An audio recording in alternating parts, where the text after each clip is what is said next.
Here we are. Here we go. Hello. Big day in the city of Philadelphia. Big day for Josh Harris. What should Josh Harris want to happen? I feel like he should be rooting for his team to lose. Really? That's what I feel. Yeah, I think I that's feel like if probably they win, unlikely. I think if they win, I mean, he's going to do whatever. I'm not saying I know any insights into his oddly shaped brain. Yeah. But if it were me, I would be like, look, we got a rookie quarterback that's one of the best, having the best rookie seasons of all time. We already are way ahead of the game. People love me, and they're so happy I'm not Dan Snyder. Yep. People are printing stories on how mad Dan Snyder is. Yep. And everyone's thrilled that I'm not him. And I'm going to come to Philadelphia and allow my other team to hate me so much that it infects. It's like it would be so bad. I think like they take the win on the season, conference finals, great, and you come back next year and have like 10 years of chances to succeed. That's not directly against the team that you also own in the city you own that team. The thing is, though, as Ike has reminded me, it's like everybody thinks when they get there before schedule, Of course. they will keep getting there. Of You know, course. like the Bengals, right? I mean, course. they get there, what, Joe Burrow's second year, and then like, Yeah. you I'm know. not saying Jaden Daniels should try to lose. I'm not saying he should be like, yeah, I'll be back. I'm You're saying that Josh Harris shouldn't mind losing. and his just probably very cocky, conceited nature that thinks that doesn't apply to him should, for the benefit of his business, I'm just a business guy. Yeah, you've always been. That's right. Tell us about interest rates. I mean, I sometimes I don't like him. And sometimes I do. And neither do. It's the same. That's what a right. business guy would say. That's absolutely right. All right. Let's get. I'm just trying to help him out. That's all I'm saying. You're always looking out for him. That's right. Excuse me. The Rights to Ricky Sanchez podcast is presented by DraftKings Sportsbook. Sign up for DraftKings Sportsbook by using promo code RTRS and brought to you by Big Barker Therapeutic Dog Beds. The bigbarker.com/Ricky is like they're fixing it. So as of right now, if you want to get your Big Barker dog bed with the processed pup patches for now, just put the patches in your cart and use code FREEPATCHES, and the patches are free. So there you get the processed pup patches that way. We'll have /Ricky fixed soon. LL Pavorsky Jewelers, where Rights to Ricky Sanchez listeners are going to get engaged. MortgageCS, become a MortgageCS Ricky VIP by going to mortgagecs.com/Ricky. And Kinetic Skateboarding, get 9.1% off your first order with promo code Dave Silver. Well, as soon as we agree it's okay for the Sixers to start losing all of their games, what do? They start winning all of their games. Will we never be surprised? We should never be surprised at the turns that the Sixers season take every single year. So we have that. Bill Simmons musing about Bob Myers potentially replacing Daryl Morey, and Ben Simmons talking about Philadelphia fans may have slightly won me over a little bit. We will talk about that as well. Kinetic Skateboarding. We are dead in the middle of winter, and it is snowboard season. And if you are a snowboard guy or gal, Kinetic Skateboarding is where you want to go. First of all, if you want to buy a snowboard, if you want to buy snowboarding accessories, the boots, the clothes, whatever the fuck else you get with a snowboard, or if you need your tune and a wax and that sort of shit, they will do that for you as well. And as well as that, they have their big winter sale going on right now. If you go to kineticskateboarding.com, plus get 9.1% off if it is your first order. And we want to wish a happy birthday to Ben Schindler, from his wife, Becky, his kids, Noah and Kira. Becky writes in, first time, long time. My name is Becky, not that Becky. I'm part of the debatable percentage of devoted female listeners. Today isn't about me. It's about my truly incredible husband, Ben, who's an OG Ricky guy, has an Out in the Mud hoodie and a Mike Scott pick from Live Ricky 4. And like me, regrettably, a total Sixers sicko who can't quit this stupid team. We met in college in Chicago. We were both from Philly, so we bonded quickly over our lifelong Sixers fandom. And happy birthday to Ben. I'm constantly amazed that the greatest gift that people think they could get their loved one is us saying it. But we wish you a very happy birthday, Ben, from your loving wife and 2 kids, Noah and Kira, who are also, unfortunately, Sixers fans, and even more unfortunately, Ricky listeners. Without any further ado, Amos and the chef.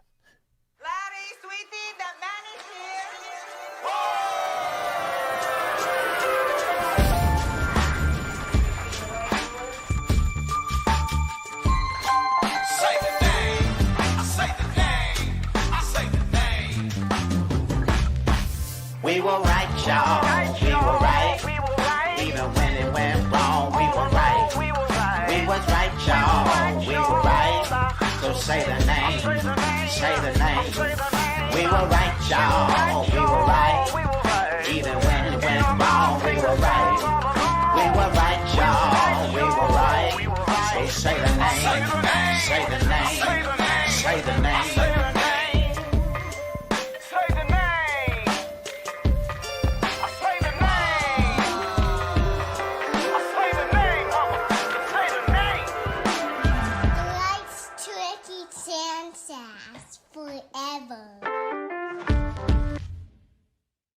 Welcome to the Rights to Ricky Sanchez podcast. I'm Spike Eskin, and happy NFC Championship Day, Mike Levin, even though most people will probably be listening to this after the NFC Championship game, so I hope it went well. Oh, man. If they lose and then you listen to this podcast, I think they're just going to hate everything we say. Yep. I really resent other people when I'm listening to them after like a traumatizing Philadelphia loss. Yeah. So obviously we had nothing to do with it. Nope. If they lost. Nope. I don't think they will. We don't think we had anything to do with it, but that's true, I guess. Yeah. I guess. I mean, Franklin did have something to do with the Sixers win the other night, so right. I guess it's not unfathomable that we could have something to do. There's still time. Before we get started with the pod, you had requested previously. So there's the Coach Mike song, there's the Player Mike song. Okay. And you had requested previously a song about the Sixers being embarrassed. And Dan, who did the other 2 songs, sent us a little jingle.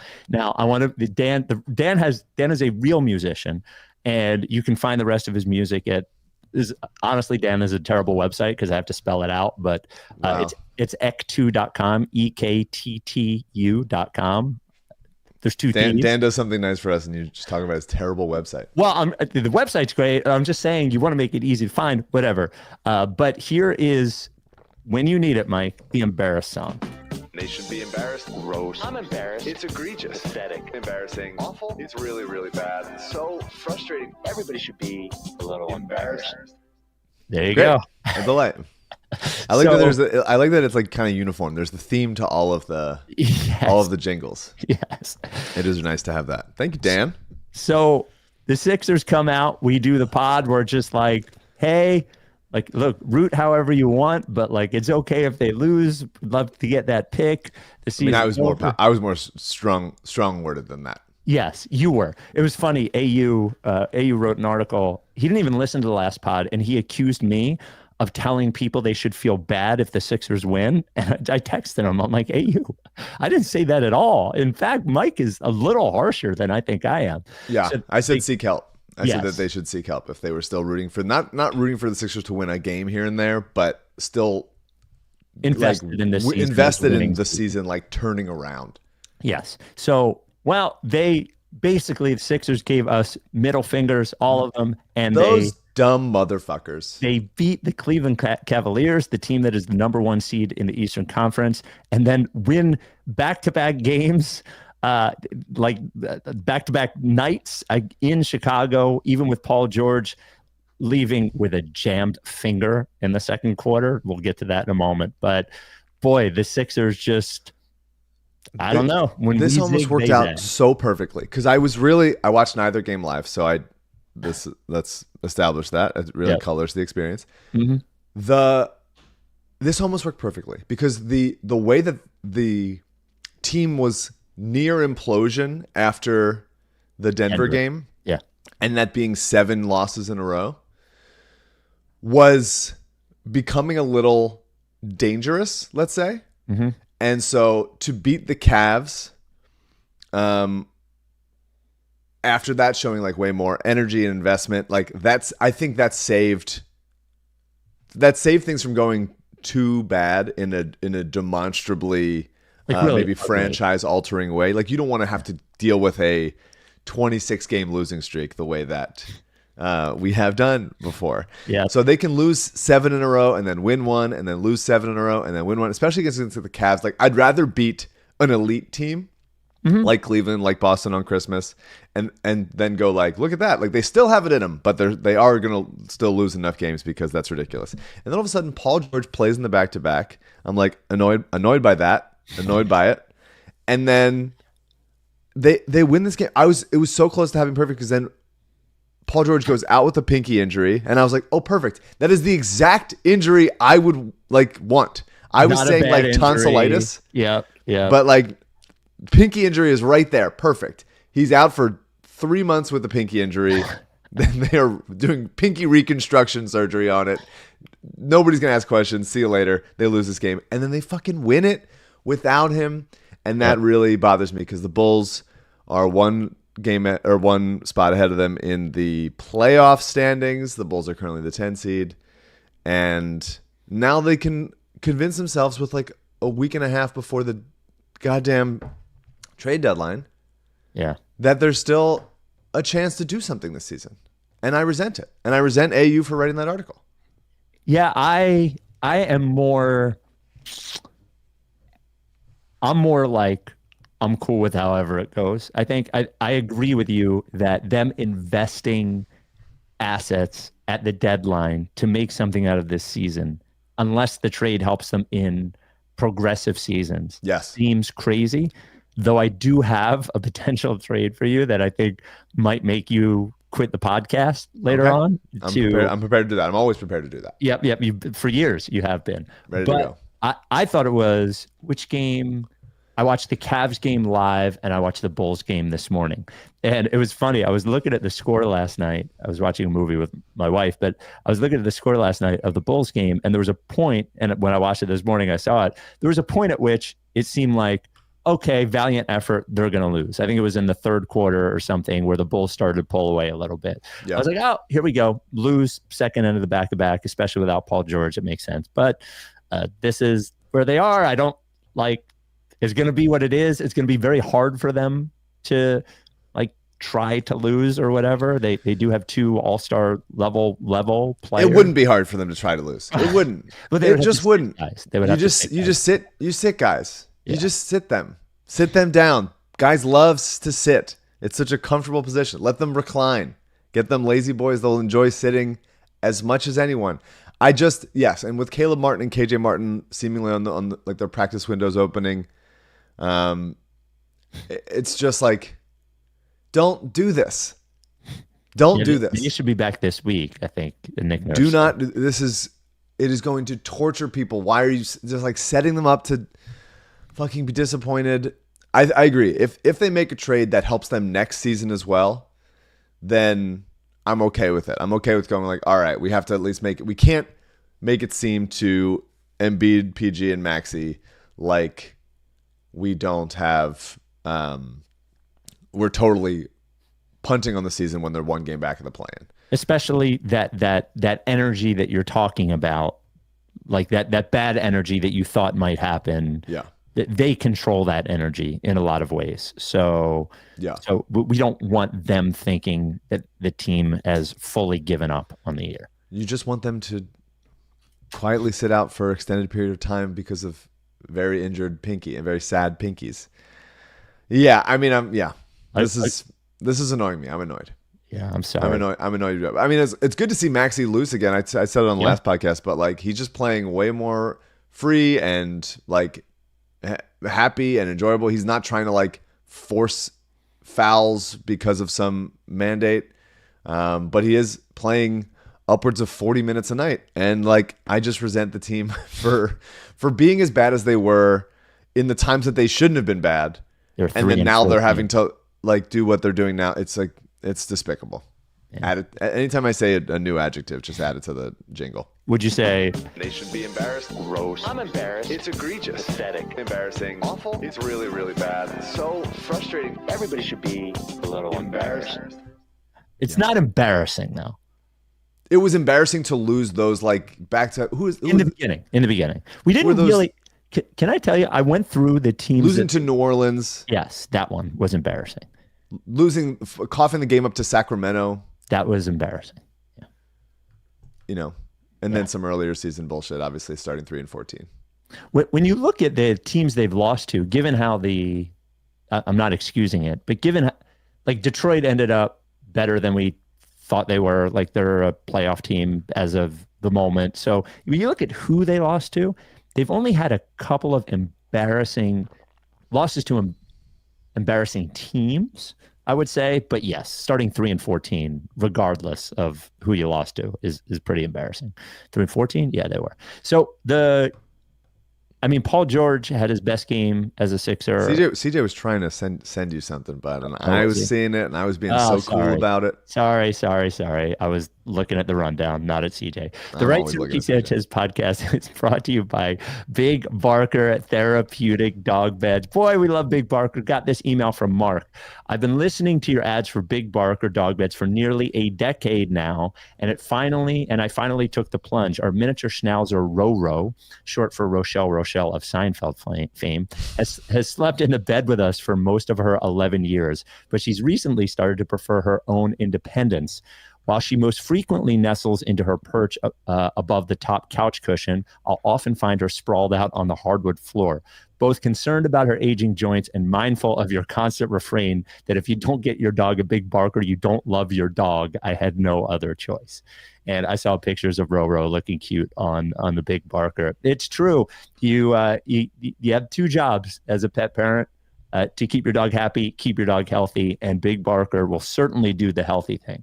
Happiness, got to have some treats in there, some scratches, all that kind of stuff. But the health, Big Barker will help because your dog, as it gets older, like Roro does, the joints start to get creaky, just like yours do, develop arthritis. Dogs over 50 pounds, 80% of them develop arthritis as they age. And Big Barker is the only real dog bed. The only real dog bed that supports your dog's joints. I just want you to look at the pictures when you go to bigbarker.com. You see the difference.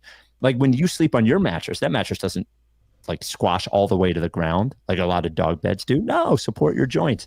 And that is what Big Barker does. So what you got to do is go to bigbarker.com, put the patches in the cart with the Big Barker dog bed. Just search Sanchez. They pop up. Search patches. They pop up. And use code FREEPATCHES. You get 2 processed pup patches, a black and white one, a red, white, and blue one, bunch of stickers as well. But most importantly, your dog is going to be happier and healthier moving forward. As well with the beds, not only do they keep your dog healthier, but like they look great, come in all different colors, come in all different sizes. Barker Jr. for Roro there, all the way up to the extra large, which a person could probably sleep on.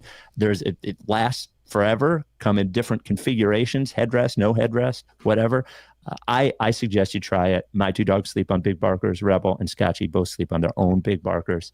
And I promise it'll make a difference in your dog too. A 10-year warranty. The foam doesn't flatten her. They replace it for free. A 1-year at-home trial. If you don't like it, if your dog won't sleep on it, God forbid, they'll give you a full refund. They'll even pay for the shipping. Handmade in the USA. Big Barker dog beds. Woof. And it's so frustrating because fucking Portland's hot. Yeah. And then Toronto's even won 3 games in a row. They were going to be the 7 spot in Tankathon. 7 means 32% chance of keeping your top 4 pick.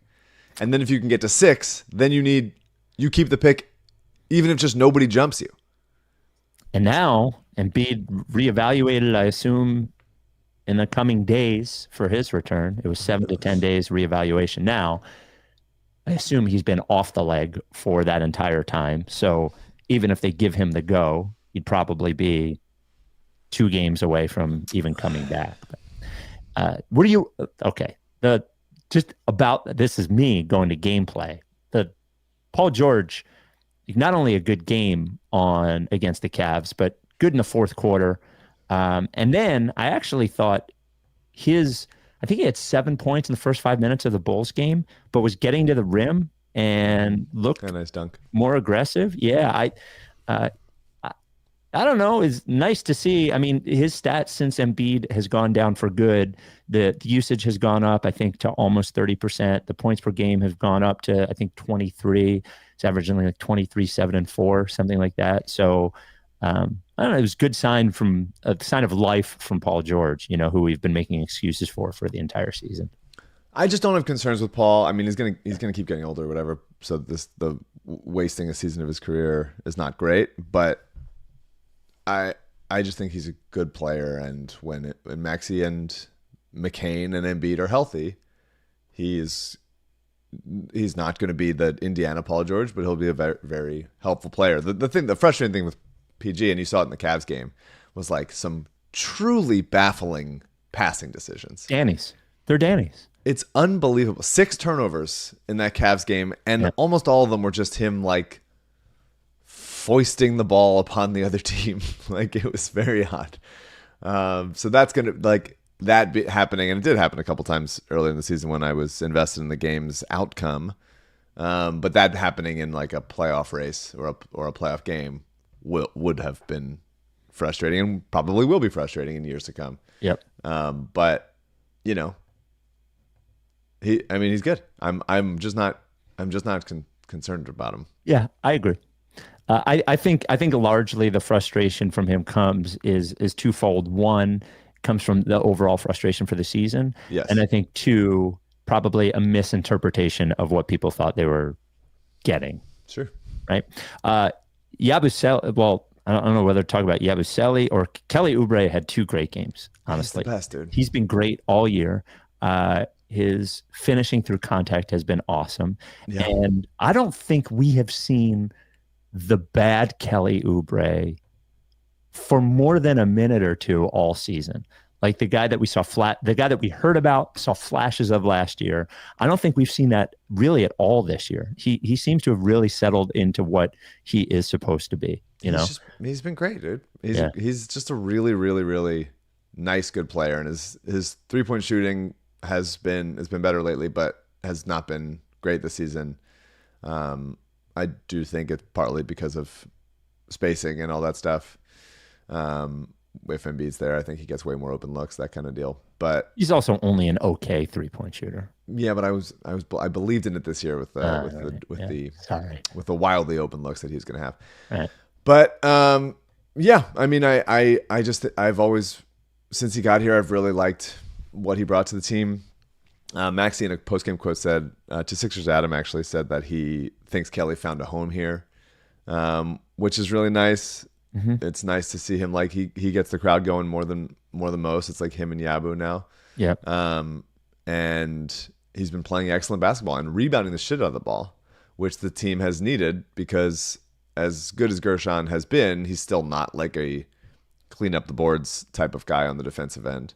And so Kelly rising up and grabbing those boards and closing out possessions has been huge. The question is, do you trade him? He's got a player option for next year. Can I be honest about the trading these guys thing? Go ahead. This is a lot more about wanting to lose than whatever we're going to get for him.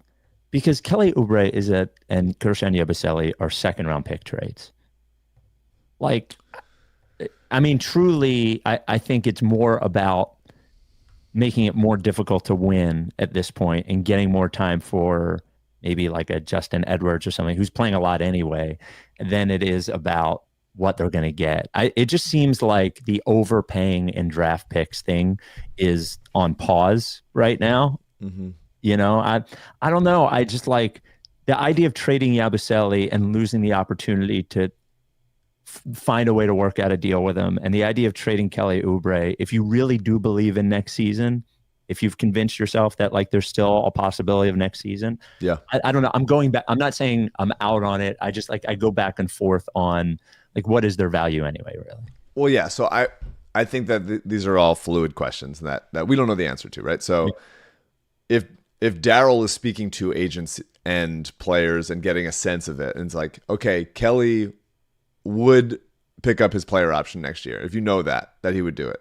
Or he would renegotiate he would opt out and then renegotiate for like a little bit more.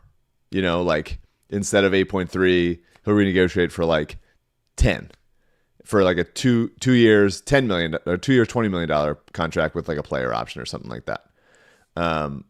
Then that's something that you would go like, okay, then I won't trade him for, the 48th pick in the draft. You know, the Sixers as of right now have no picks in this draft, unless they keep their first. Right. Yeah. Which kills me. Yeah. So I would love to trade. I would love to get into the draft. That is important to me this season. I agree that if Kelly is a guy that I would like to keep, if you can get him back next year, whether it's the player option or a new contract renegotiated, then I'm interested in that. I just don't think, as much as Yabusele is having a blast here, he can get so much more elsewhere. Are we sure? Than he'll be able to get here. Is he a starter? I don't think starters, even if he's not, I think a sixth man, seventh man that plays hard, I think that's still like a $14 million a year player. Okay, like the regular mid-level exception, yes. not the $6 million one that yes. we have. That's my feeling. Okay. So I think someone will give him that because he's still young, he's still improving, and he plays hard, good teammate, likable. Like I think that guy makes like 14, 15 million. Okay. And yeah, to me that's like, all right, if you think there's a chance, then okay. If you think there's a chance with Kelly, then okay. I would really love to trade Drummond. I would love to trade Eric Gordon. By the way, Eric Gordon up to 40% from 3 on the season. Yeah. 50% December, January. Great. I resent it happening in wins. I wish it was happening in losses. Right. But I'm happy that he is raising his trade stock, that some team could give you the 47th. If you can get the 47th pick for half a season of Eric Gordon when he's miserable and just hitting standstill threes, then that's a yes for me. If you're telling me that like, hey, there's a chance like Yabu or Kelly, or even just that fucking with the vibe of like Maxey, Paul George, Embiid, that being like an upsetting thing. So the other point I want to make, because you pointed this, you're saying picks. I think there's you making the point that they can trade for somebody that could possibly help next year as well. Mm-hmm. That is appealing to me. And also like trading for a player that has disappointed somewhere else on their rookie deal that still has upside, that is like kind of blocked at different places. Like Dallas right now, they lost Derek Lively for a few months. They lost Maxi Kleber last night. So trading Yabu or Drummond to them for a player like that they just drafted but is not really playing that much, Omax Prosper, who could be an interesting prospect that just like is blocked there, and then get playing time here, and all of a sudden, oh, now we got another young guy on a rookie deal that could help. Like that kind of thing. That is probably even more valuable to me than a 2028 second round pick, if that's the if that's the haul.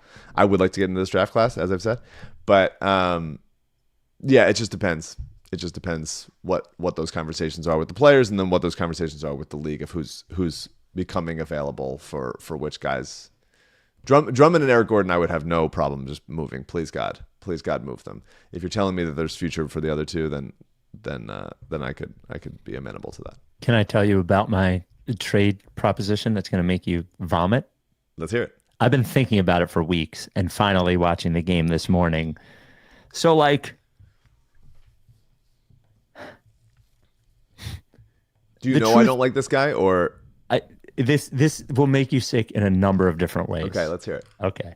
So here's where I came to, is that even if Embiid is the most available version of Embiid we can think of, like the 52 game Embiid, which I think is probably best case scenario at this point that we're thinking of. Sure. The truth is that backup center needs to be better than a normal backup center. It can't be Andre Drummond or Dwight Howard or B-Ball Paul, because this is a guy that's going to have to start 32 games, might even have to start a playoff game. Yep. And you were talking about Drummond is still the best, kind of one of the best versions of that. Sure. Not this year. He's been bad this year, but in past years, he would be that. But I take what you're saying. Okay. And especially you had brought up in the last pod, if they had found a way to keep Horford, that theoretically Horford may even be that. Yeah. And there is a player that a team has been trying to get rid of for probably 3 years, that we saw last night who makes $20 million a year for this year and next year. And he is exactly that. And his name is Nick Vucevic. No. And he is a good three-point shooter. He is a good passer. He is a more appropriate stand-in for Joel Embiid than any other backup center we've ever had. He would absolutely, you want to talk about, they played Embiid and Drummond for a minute together. It's certainly more possible to play Embiid and Vucevic together than Embiid and Drummond, because you could park Vucevic in the corner on offense. It would be a disaster on defense, of course. But like, if you are really thinking about this Embiid thing and keeping your head above water when he's not playing, you need a better backup center than a regular backup center. And I think Nick Vucevic is an appropriate, probably the best case scenario. No. No. Why not? Well, you're saying he's a good three-point shooter. He's a good three-point shooter this year at over 40%. Last year, 29%. The year before that, 35%. The year before that, 31%. Okay, that's like Brook Lopez, though. But Brook Lopez is one of the best defenders in the league. Sure. Around the rim. And Vooch is pretty immobile and also not a rim protector. And just kind of, I looked at, for some reason, after Lowry hit a basket last night, Kyle Lowry back, by the way. Yep. And good to see him like making passes, because I do think, even as frustrating as he is, and as like, he's just too small to be helpful as a role player right now, small and slow. But I do think like his passing, at least a little bit, is infectious. I'm just like, oh yeah, he can make a quick pass and move it fast, and it was fresh. The team was an unpleasant watch without that. I looked up like all-time NBA scoring, and Vooch is like, I don't have it in front of me, but like 125th or something like that all time. Way higher than you think. Yes, way higher than you think. It's like, holy shit. I mean, he's just been pouring in like 19 a game for like 14 years, and a Sixers draft pick that Doug Collins refused to play. That was the thought I had. Yeah, I mean, I just don't think it would certainly get them into the playoffs this year. I don't know. Oh, it certainly would. I don't know. I mean, the Bulls that haven't been storming to the playoffs year after year. But like, I don't know. He's 34. Like, he's real slow. Next year. And next year he becomes an expiring. Yeah, I just don't think you can pack. I don't think him and Joel are a tandem you can play together. I understand you can do it more than him and Drummond, but that's not like a bar to clear. Right. To me, I would like it's more like Yabusele types. To me, it's like Gershon and like KJ Martin. I'd rather, if we're going to do small, like if we're going to do stretch five, I would need them to be able to like switch and defend a little bit more. Either. Look, if he was here on a minimum, I'd be fine with that. $5 million on Drummond's contract, fine with that. But I'm not stacking contracts to get to $20 million to trade for Vucevic. That's not for me. The Rights to Ricky Sanchez podcast brought to you by LL Pavorsky Jewelers. How about this note? Good morning, Ricky crew. This is Michael from South Jersey. I've been a listener of the pod for 8 years now. I've taken advantage of various pod sponsors, including MortgageCS for my house last year, and now LL Pavorsky. I'm proud to say that my fiance and I got engaged yesterday. She was absolutely elated with the ring.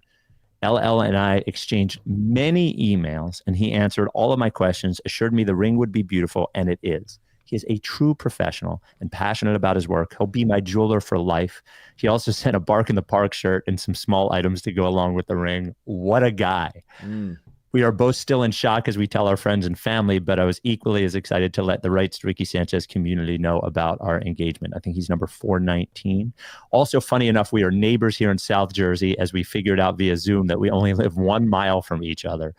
Maybe I'll run into him at the local Otts and we can talk about how Judah Mintz should be called up and the bright futures of Bona and Edwards. Anyway, I'm glad to say that after planning to use LL for years, I found the right girl to spoil with a gorgeous ring that we will cherish for a lifetime. Come on. How many jewelers are you going to get emails like that about? Well, us, we're only going to get one. But, I mean, truthfully, if you want an engagement ring, you got to get it from LL. He is going to give you that sort of one-on-one personal service that you want. No pressure, no bullshit, good price, great ring, make everybody happy. That's why he does it by appointment. So you got to make one. 215-627-2252. That's the phone number. If you don't like making phone calls, which I know a lot of people don't, send them an email, lee@llpavorsky.com. If you don't like sending emails, which I know a lot of people don't, you can tweet them at @llpavorsky, but that is the limit. The store's there at 707 Walnut if you want to do it in person, but as our emailer said there, you could just do it via Zoom as well.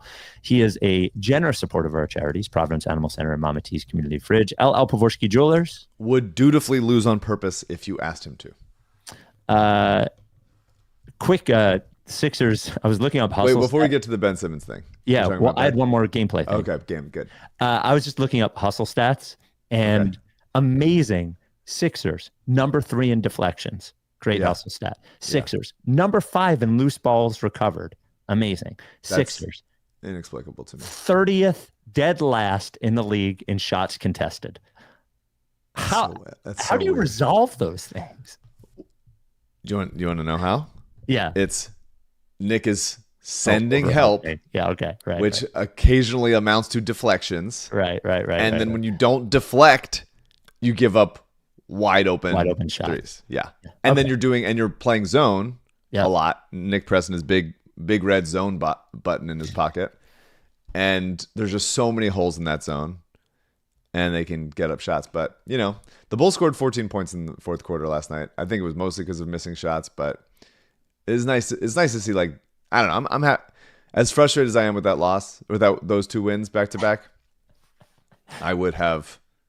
It is nice to see the guys happy. It's nice to see Maxey succeed. It's nice to see, like, the guys happy for each other. I like that, and it's been a pleasure because we might not have much more Gershon to talk about this season, but it's been a pleasure to watch him play his ass off, get better as the season goes on. Get better, get more confident. I love the dunks. I love his dunks. He had one off a Kelly Oubre drive that Kelly found him for a baseline dunk. And I love his dunks are so interesting because he doesn't get very high off the ground.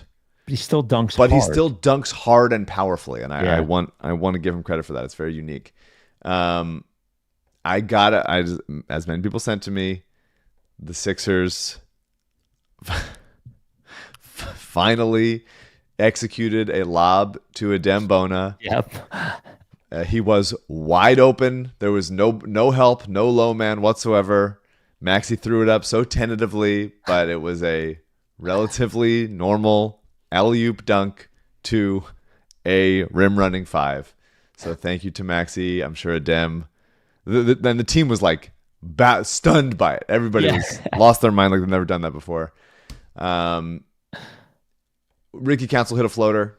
I've never seen him do that, so I just wanted to give him credit for taking a Maxey shot and it going in. Look, this is not a serious. The lineup that Maxey, Lowry, Reggie Jackson, Ricky Council, Adem Bona is a lineup that they were playing, and it's just like that's not professional basketball. No, it just isn't. Why are we doing it like this? It serves to say, like, yes, they have been ravaged by injuries. Like, this team is not the team that they intended to be playing. So many, they're going 8 deep most nights. They went to Reggie Jackson, Ricky Council last night in the back-to-back. But it serves to say, like, yeah, bad injuries, bad luck, etc. But also, like, what playoff run are we thinking that this team is going to have a shot at?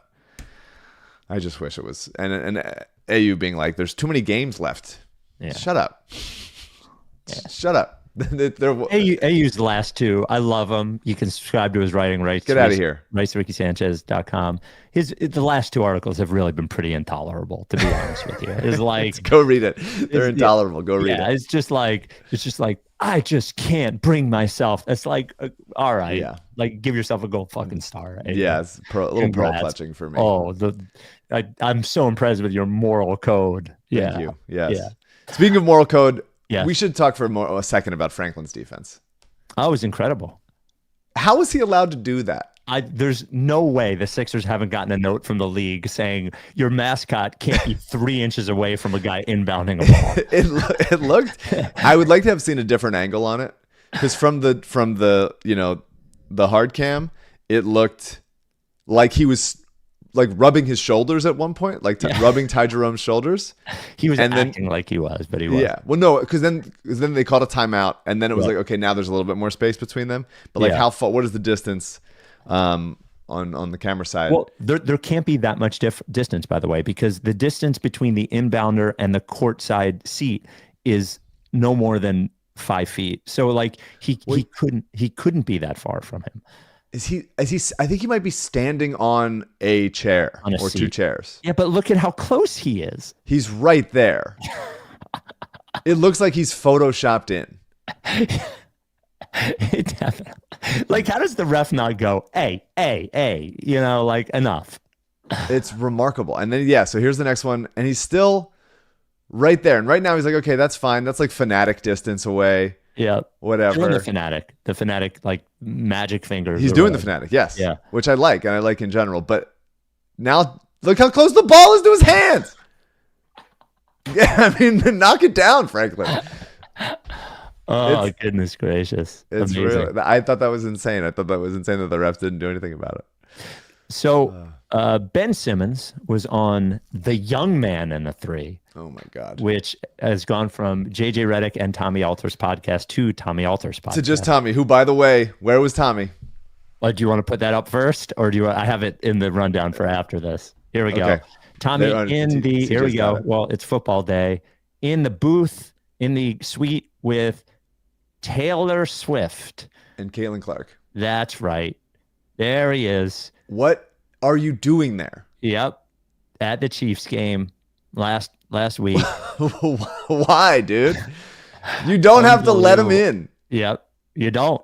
You don't have to let him in. It's like this contagious thing where everybody's like, well, he was like with this famous person. That is true. That is truly it. Yeah. Like one guy gave him a chance. I think it might have been JJ. One guy gave him a chance, and then now everybody is like, well, I guess we just all let this guy in wherever he wants to go. He just sort of gets in. He just says, "What's up?" Like it's Jason Tommy. Kelsey's family, Taylor Swift, Caitlin Clark, and Tommy Alder. If I'm a Chiefs fan, I'm going in there and I'm ripping him out of there. Get the fuck out, dude.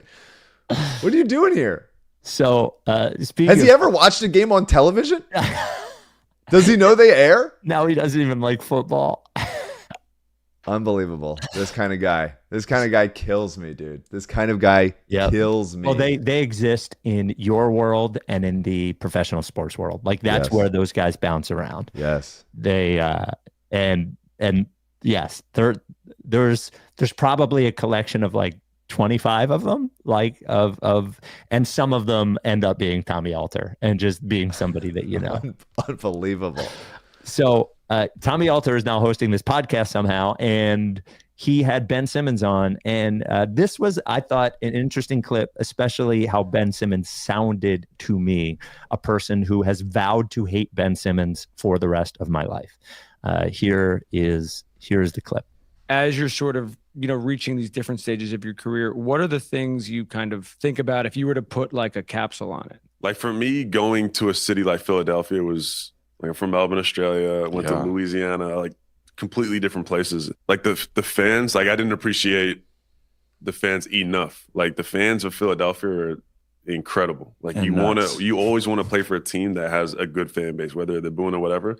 You just want fans to care. You want the arena packed. So just having that experience in Philadelphia was amazing. Like I'm so grateful to have played there and got to experience the city of Philly and know what it feels like to, play for a team like Philly and play in a winning team. Like winning in Philly is different, like there's no place like it. I was at those games. That place was it's just good insane. Teams. Like, it's good teams. Yeah. Like championship caliber teams. Yeah, we had a chance to win a chip. So I think I'm just grateful to have that experience and know what it's like to, be a part of an organization in a city like Philadelphia, and then just taking that and trying to apply it to, Brooklyn. So two things. First of all, it made me not reconsider, but think back about the times when we were one of the 3 teams that people thought could win a championship before a year, and that like never got past the second round, but it was a cool moment, like the peak of that, the Simmons and Embiid era.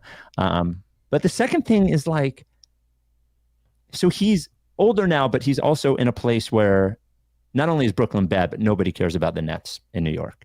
It is no different than the Clippers in Los Angeles. It is hard to explain how little, because you watch the game and you see people in the crowd. Nobody cares about the Nets in New York. Nobody. And I'm sure he has some better perspective on what it's like to play in front of a crowd where nobody cares. And I am sort of like on the doorstep of like not being mad at Simmons anymore and like letting it go. Because of this. He just seemed genuine to me.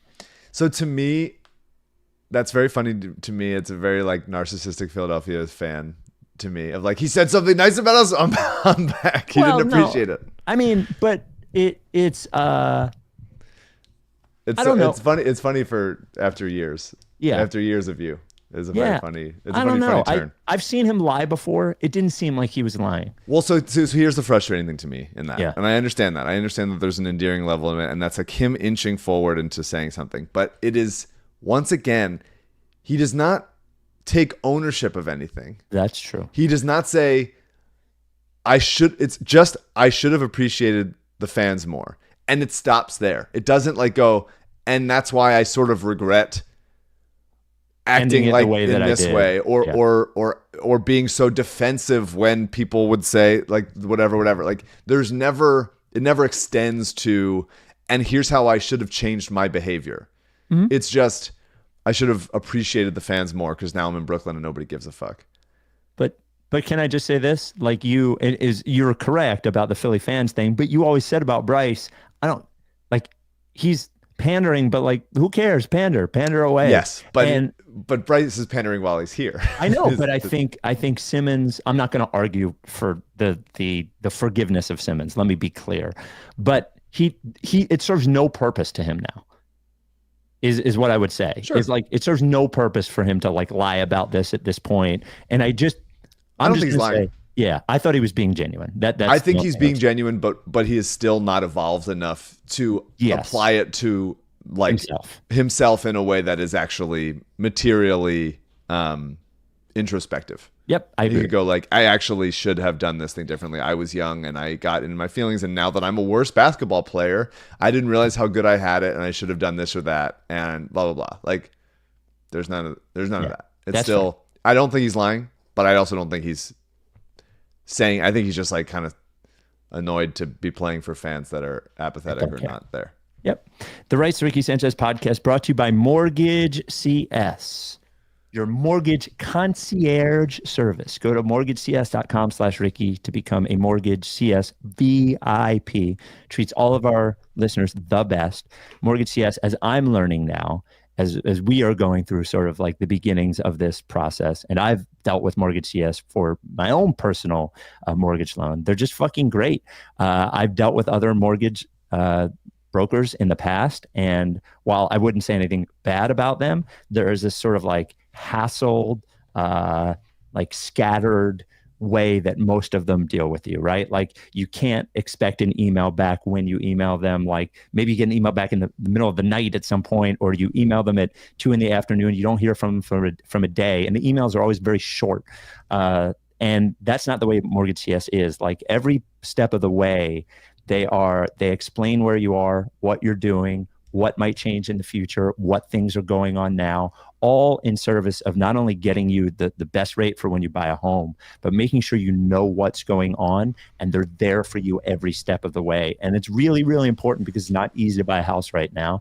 There's not a lot of houses for sale, and they're very competitive, and they're going to help you get the house that you want. But getting that sort of service from an independent mortgage broker too, one that you know only has your best interests in mind, is really awesome.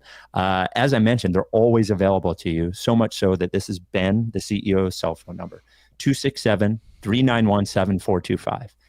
267-391-7425. You can call him or text him at any time. Ask him what my credit score is, because Ben knows that answer now. Wow. Which he didn't know before. It's true. You could fucking just hammer him with questions. You won't say it right now? No, it's good now, but I won't say it. No. If I said a number, would you say over under? Yeah. Now there's like 3 scores, but yeah. Go ahead, say the number. 770. 1 over, 1 under. Okay. Yeah. I said a good over under is what you're saying. Yes, you did. That'd be a good one. So here's a couple of like tips. If you're going to work with MortgageCS, start with them early. Don't wait until you have a house under agreement and you're just hunting around for a rate. Not only are you going to miss the opportunity of them to get you the best rate they can, but you're going to miss the opportunity at their service. The other thing, as I mentioned, they're available whenever. I needed to talk to Ben 7:30 at night on the way home from work. He was there. They were exchanging emails with me, bang, bang, bang, bang, bang, on a Sunday. If you're busy and you're busy during the day, they understand. They'll find a time that works for you. And even if you're not looking to buy until later in the year, getting started early is key. The housing market gets crazy by the end of February for people that want to, move in spring and summer. So get started now. As I mentioned, call or text Ben anytime, 267-391-7425, or go to mortgageks.com/Ricky. This advertisement is not a commitment to lend or extend credit. MortgageCS is an equal housing opportunity mortgage broker. All loans are subject to credit approval. Certain restrictions may apply. Company NMLS 1464766. Visit mortgagecs.com/Ricky for more information. Speaking of Ricky Council sent to the Blue Coats during this podcast. Do you think that is one of those? No, that seems like a real thing. That's not a thing where they're sending a guy up and down or whatever. I think he's just going to play a little bit. Sixers have today and tomorrow off. Yep. Just go get some run. I probably don't think it means anything aside from go get some run in. And also, it's like, man, watching Justin Edwards really is just a wake-up call as to what Ricky Council looks like a lot of the times, to be honest with you. I mean, yeah, Justin is just a better fit in an NBA player. If they were playing at LA Fitness, I think Ricky would be a better player there, but in an NBA offense where there's roles and a shot clock. Yep. And defenders that are engaged. Justin's willingness to shoot and also like timely cuts and really like sneaky in the offensive glass. He's just been a real breath of fresh air. Yep. And it's such a bummer that fucking McCain is hurt, man. Yeah, we would be seeing some great stuff if McCain was not hurt. I'm mad about it. So Kevin O'Connor was a guest on the Bill Simmons podcast, even though KOC left for Yahoo. Shout out KOC. And this is not really a KOC clip. This is really a Bill Simmons clip. Bill Simmons, regardless of what you think of him, sort of connected, definitely. And I thought this was certainly an interesting thing to hear. Here's what Simmons had to say. Bob Myers helped Washington with the football team, right? He was on that advisory committee, and I just feel like he's looming with the Sixers thing, and I don't think I'm alone. There's been some Bob Myers Philly buzz that I think has been building because I think he had a good experience with Josh Harris. Have you heard the same? Very interesting. No, the only thing I heard with Bob Myers is that the Sonics could be a team when they expand, whenever the NBA is going to do that. I think Bob Myers is lurking in general, but I would not.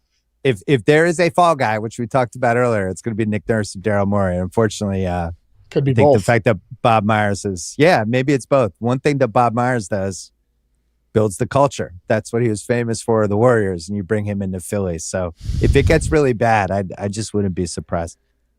Well, Steph Curry builds the culture. Shut up. Yeah. Well, we're giving Bob Myers.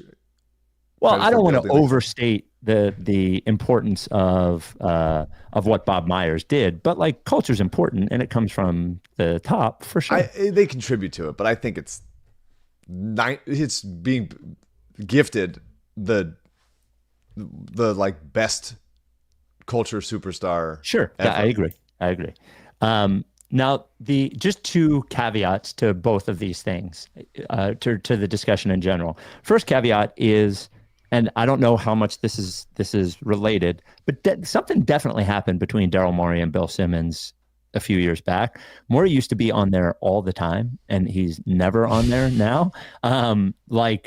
It's just weird. I don't know what happened. Somebody mentioned something about a pod in Vegas or something where something happened. So that's like the first thing. And the second thing is, I think other GM / ownership of other, I think in general, other GMs would smile at Morey downfall in largely. I think there is a little bit of, what's the word? bad blood's the wrong word, but he gets so much credit for things that I think largely him suffering a bad year, there are some people probably enjoying it. All that said, Bob Myers is in Josh Harris's suite all the time at Commanders games and was a consultant. It will end up running a basketball team at some point, has had success. And I would say that guys like Harris in general, like this sort of billionaire corporate hedge fund type guy, are more inclined to replace leadership a year early than let leadership stay a year too late, largely in their other businesses. So this was surprising to me in that, the CEO of the Sixers, Tad Brown, is like a Daryl Morey CEO. He worked in Houston with Daryl. Yeah. I sort of got the sense that Daryl was pretty firmly entrenched here, even though they're having a bad year.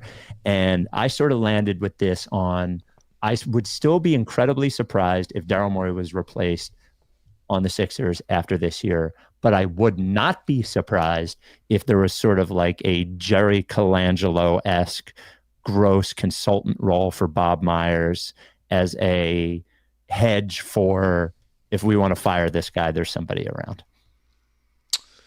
Sure. Yeah. I don't know. I mean, Bill just said stuff too. I'm not saying he's not occasionally right, but he's also like ready to just say something some guy told him. And well, so are all of us. Well, I'm not claiming to be an inside. Yeah. I'm not saying there's buzz about. There's buzz about. Yeah, but wouldn't you agree that some things you say are informed by something someone says, and that someone may have an agenda one way or the other? Yeah. Okay. So that but yes, you don't couch it with I'm hearing X. Yeah. But yeah, I'm not saying that. I don't know. To me, is there a chance that Bob Myers is Doc Riversing Daryl and he comes in as a consultant? Which, by the way, I think like Daryl will be fine if he came on as a consultant. It was like, great, come on in, let's see what you got, help us out. But I would also think Daryl would like that would not be perceived. I go back to I think we played it during Ricky X. Our initial reactions. Yeah, no, when I know. They hired Jerry. No, but I'm not saying. I'm not saying like he should. Because to me, the thing that if you replace if you replace Daryl with Bob Myers, which sure, I guess he's good at like cultivating a culture that like Steph Curry is a massive part of. Mm-hmm. I don't think if Bob Myers just went to like Embiid or Jimmy Butler or Zion, who they are or whatever, it would all of a sudden be like, oh, now I'm culture. Now I'm good culture. Thank you, Bob, for being good culture. I agree. With you. Maybe organizationally he would make a difference. I don't know. But I lost it. Gone. The thing that Daryl's really good at and that has shown to be good at and is like drafting. And Bob Myers, at least of late, is a horrendous drafter. Has made some like truly franchise cursing drafts. Mm-hmm. Like the Weissman pick was as bad as the Okafor pick, but in a better draft class. And that sets the franchise back incredibly. And if the team is going to go, okay, we need to move on to a new, this era is over, let's trade whoever, they're really going to need to draft well. And Bob Myers' track record in the last 5 years has just not been very good. I also think if you are trying to do the weird pivot where you like sort of rebuild without sucking, Morey does have a better record at that than Bob Myers does, or at least has a record doing it. He did it in Houston. I think it more comes from, for me, it's less about the job that Daryl is doing or could do. What more it speaks to me is this sort of how Sixers ownership might look at the move and look at it in that there's I don't know if you ever heard it, and his podcasts are now pretty intolerable, but there was a Malcolm Gladwell podcast, an episode about pulling the goalie, how hockey teams generally should pull the goalie like 2 minutes before they actually pull the goalie. And it's about moving on to whatever the next step is, a step earlier than feels right to be more productive. And I think generally in business, these guys are like that and see corporate leadership, someone like Morey or Tad Brown, as replaceable with somebody better from somewhere else than they look at, you know, how the Phillies may have looked at leadership years ago, where we hired this GM and he's going to be here for 25 years. And even when he's not GM anymore, he's going to be special assistant to the GM. And then he's going to be on our TV broadcast or whatever. Like, I think Harris looks at things differently. For sure. And it could be. I'm not saying like, I'm certainly in no means like guaranteeing Daryl's going to stay or whatever. But yeah, to me, if there ends up being a scapegoat this season, it does feel like it would be Nick Nurse. Yes, I agree. The point in Nurse's favor is that after he blows up after the Nuggets game, they did play well for 2 games in a row. And I think it was more than just like shot variance in that Cavs game. That was a lot of it. They were just draining threes. But they were playing harder, and in the Bulls game playing more connected on defense. Yeah, I don't know. To me, it's I can feel people wanting us to criticize Daryl more. And again, I would. It's hard. It feels inauthentic for me to criticize him for things that I also would have done. And so like I thought the Caleb Martin contract was awesome. I thought getting Paul George to come here, and keeping Maxey happy enough while they were like opening the cap space to possibly sign Paul George, I thought that was huge. The Oubre minimum last year and then signing him to a fair contract is great. Yabusele off the scrap heap, great. Eric Gordon for the vet minimum, even if it hadn't worked out in the early part of the season, it's working out now. I thought it's great. Drummond, 2 years, $5 million a year, completely reasonable. Like KJ Martin balloon payment, like all of it just.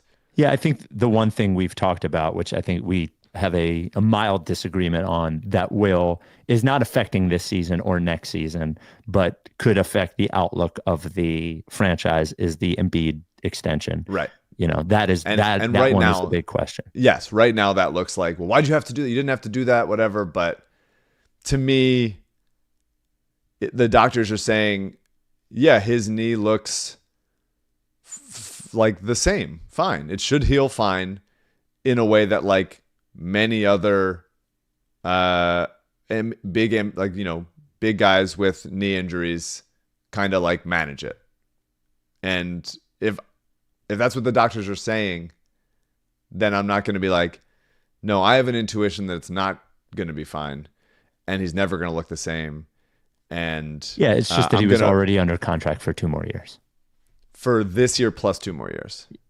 Or no, it was this year and next year. This year and 1 more year. And then a player option. And so to me, that's hard to sit with, you know? I wouldn't have felt great going into this year if Embiid's asking for it and going like, hey, we just signed Paul George. Like, let's roll the dice here and see. After we made Maxey wait and Paul George is here and we got the teams together, like best offseason that the Sixers have had. To me, it's question hard to is, tell what are Embiid, you like, rolling the dice on? Like what Embiid's like feeling like he's here long term. Right. And obviously right now it's not working out. It doesn't seem smart in hindsight, but you put yourself at that time and go, Embiid wants the max extension. And so we can keep him here. And so we can quell any conversation about him walking to the Knicks or whatever. Like we just want to make sure he's here forever. And the doctors are saying it's going to be fine. So let's wrap it up. Let's just like make it happen. To me, I would have done the same thing.